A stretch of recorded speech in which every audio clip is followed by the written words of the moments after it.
Good morning, everybody. I'm headed to work. I'm going to make this video while I'm driving. I'm not going to be paying attention to the phone until I'm done making this video. Um, Something very concerning, and it needs to be brought to light. Some of you put too much faith into creators on these apps. You put way too much faith in the information that they put out as if there's nothing wrong with it, that it's Bible, something is written in stone, that they could never be wrong, and you wrap yourself around their words and the person that they are, the influencer that they are, almost as if it's part of your identity. And it's disgusting because, I could sit here and tell you something wrong for years and then realize I was wrong for telling you that, and realize I was wrong in my thinking process, and then come clean about it and say, hey, look, I know I've been saying this for so long, but I've actually realized as of recently, this is not how this works. This is not how you explain this. This actually works differently, or it's made different, or it operates different. And you guys would flip out and be like, oh my God, I can't believe you're saying something completely different than what you said before. That's part of growth and development. Hopefully you stay right. Hopefully you are right. Hopefully, how you explain things, or what you believe, or whatever your opinion is, or anecdotal evidence, hopefully it is correct and it steers people in the right direction. The problem that I have with a lot of followers on social media is you guys get wrapped up so deep into what somebody's telling you, instead of trying to experience things for yourself, or trying to figure out how it works yourself, or how it's made yourself, that they become your human Bible.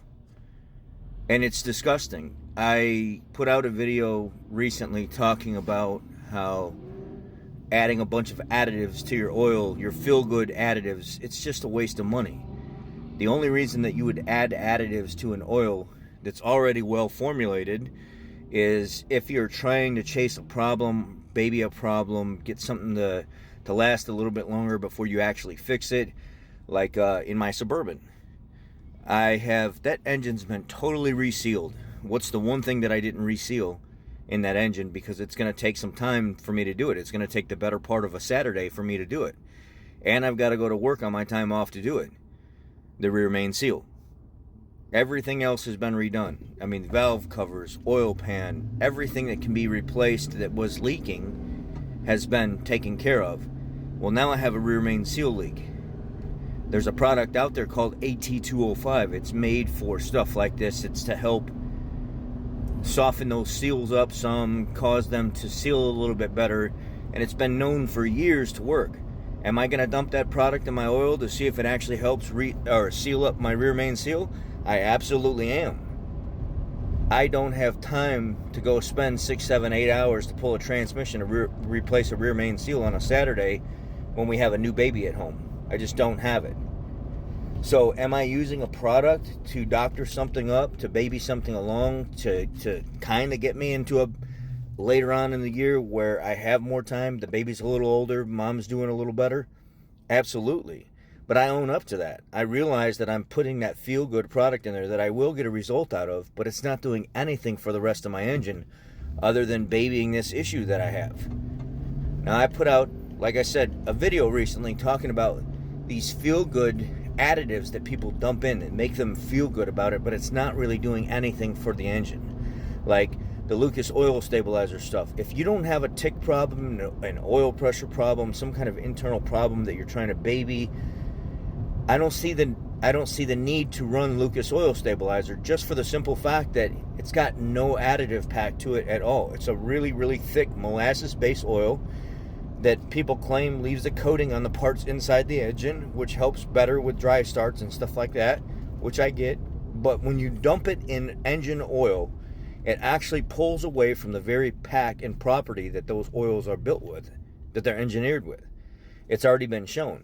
I've done it, but if you want to speak about a professional, the Motor Oil Geek, he's done it. He's actually dumped Lucas in an oil sample, blended it up, sent it off for testing, tested a virgin sample versus a sample with Lucas, and the ad pack is way different. And that's because Lucas in itself doesn't have anything in it.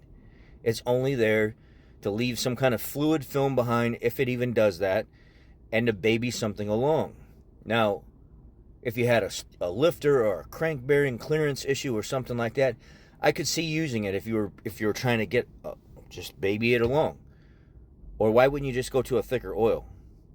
5W40, 0W40, 10W30, 20W50, and still have a well-balanced, well-formulated oil, and not have to worry about a product like Lucas being dumped into your oil and screwing up the balance of how it's actually formulated.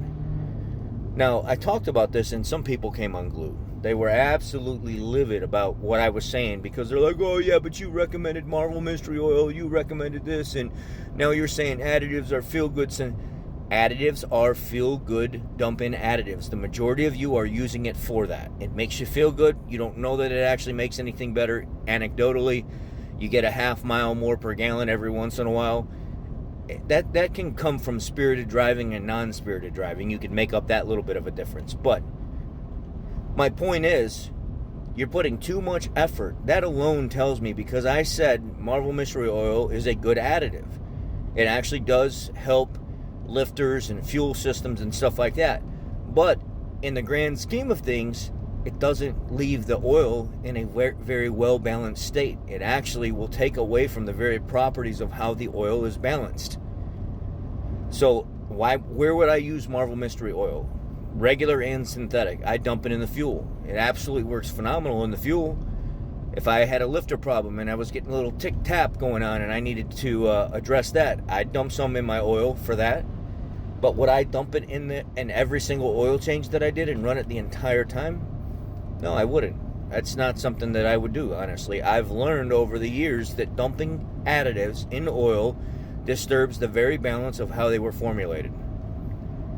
Stop wrapping yourself up in what people say to the point where it becomes your identity, and then you're upset whenever they evolve and grow and realize and educate themselves to a higher level, and now they're not saying the same thing anymore. They're not giving the quite the same recommendation anymore, because now your identity's changed and you feel inferior or mad about something. Stop doing that.